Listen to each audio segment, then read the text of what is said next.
नमस्कार, आप देख रहे हैं सिटी पोस्ट लाइव और मैं हूं दीपक शर्मा। प्रधानमंत्री नरेंद्र मोदी कल बिहार के मधुबनी आएंगे या नहीं, इसे लेकर संशय के बादल मंडराने लगे हैं, क्योंकि कल प्रधानमंत्री नरेंद्र मोदी को कानपुर भी जाना था और कानपुर में उन्हें 20,000 करोड़ की योजनाओं का लोकार्पण और शिलान्यास करना था। इसके बाद पहलगाम में जो हमला हुआ, आतंकी हमला हुआ, खौफनाक वारदात हुई और 28 पर्यटकों की जान ले ली गई, उसके बाद प्रधानमंत्री नरेंद्र मोदी की ओर से तो अब तक कुछ नहीं कहा गया है, लेकिन केंद्र सरकार की ओर से यह ऐलान किया गया है कि कानपुर का जो प्रधानमंत्री का कार्यक्रम है उसे रद्द किया जाता है। नरेंद्र मोदी सरकार की ओर से यह ऐलान किया गया है कि कानपुर की जो यात्रा थी प्रधानमंत्री नरेंद्र मोदी की, उसे कैंसिल किया जाता है। इसलिए और इसके पीछे यह कहा गया है कि ऐसे समय में जब गम का माहौल है, पूरा भारत स्तब्ध है, शोक का माहौल है, ऐसे समय में कोई उत्सव वाला कार्यक्रम, कोई औपचारिक कार्यक्रम नहीं किया जा सकता है, करना उचित नहीं होगा कोई उत्सवी कार्यक्रम। अब इसे लेकर यह सवाल उठ रहा है कि बिहार का जो कार्यक्रम है मधुबनी का, वह भी कार्यक्रम पंचायती राज को लेकर है और वह समारोह है। तो ऐसे में यह कयास लगाए जा रहे हैं, इसे लेकर कोई ऐलान, कोई जानकारी अब तक साझा नहीं की गई है नरेंद्र मोदी सरकार की ओर से, केंद्र सरकार की ओर से। लेकिन ऐसे कयास लगाए जा रहे हैं कि क्या जब कानपुर वाला कार्यक्रम यह कहकर रद्द कर दिया गया कि उत्सवी कार्यक्रम नहीं किया जा सकता, ऐसे समय में जब जम्मू कश्मीर के पहलगाम में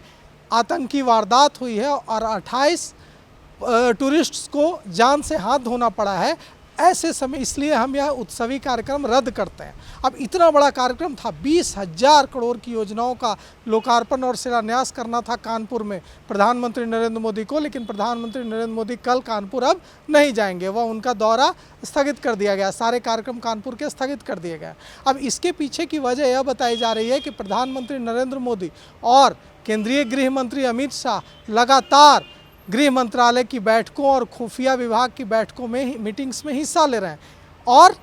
यह देख रहे हैं कि इसके बाद क्या जवाबी कार्रवाई, कैसे मुंहतोड़ जवाब दिया जाएगा। अब सवाल यह उठ रहा है कि जब प्रधानमंत्री नरेंद्र मोदी ने कानपुर की अपनी यात्रा स्थगित कर दी है, तो इसके बाद बिहार के मधुबनी में कल ही की कानपुर यात्रा स्थगित की गई है और कल ही प्रधानमंत्री नरेंद्र मोदी को मधुबनी आना है और इसकी बड़े पैमाने पर व्यापक तैयारी की गई है। लाख लोगों को मधुबनी में जुटाने की व्यवस्था की गई है, ट्रेन से, बस से, समारोह की सारी तैयारियां पूरी हो गई है। अब सवाल यह उठ रहा है कि जब प्रधानमंत्री इस तर्क के साथ कानपुर का दौरा रद्द कर रहे हैं कि देश में गम का माहौल है,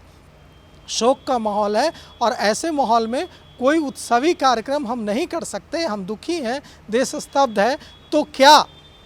वे मधुबनी आएंगे, बिहार आएंगे? और अगर प्रधानमंत्री नरेंद्र मोदी बिहार आते हैं तो विपक्ष को लगे हाथ एक मुद्दा मिल जाएगा। विपक्ष कहेगा कि देखिए, प्रधानमंत्री नरेंद्र मोदी ने दुख और शोक की इस घड़ी में कानपुर की अपनी यात्रा तो रद्द की, कानपुर में 20,000 करोड़ की योजनाओं का शिलान्यास और लोकार्पण जो करना था उसे तो कैंसिल किया, लेकिन बिहार में चूंकि चुनाव है इसलिए वे बिहार का अपना कार्यक्रम रद्द नहीं कर रहे हैं और शोक है कानपुर के लिए लेकिन बिहार के लिए नहीं है। और अगर प्रधानमंत्री नरेंद्र मोदी बिहार नहीं आते हैं मधुबनी, तो मधुबनी और उसके आसपास के पूरे उत्तर बिहार में और पूरे बिहार में लोगों ने जो पूरी तैयारी कर रखी है, भारतीय जनता पार्टी के लोगों ने तैयारी कर रखी है, बिहार सरकार ने पूरी तैयारी कर रखी है, लोगों में इतना उत्साह है कि प्रधानमंत्री नरेंद्र मोदी मधुबनी आ रहे हैं और मधुबनी की धरती पर आकर मधुबनी और आसपास के इलाकों के लिए बड़ी घोषणाएं कर सकते हैं, उनको निराशा होगी। ऐसे में प्रधानमंत्री नरेंद्र मोदी और मोदी सरकार के लिए, बिहार सरकार के लिए भी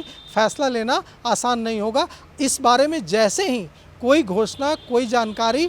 केंद्र सरकार की ओर से साझा की जाती है, हम लेकर तुरंत आपके सामने हाजिर होंगे। तो फिलहाल इस खबर में इतना ही। आगे की खबरों के लिए देखते रहिए सिटी पोस्ट लाइव। शुक्रिया।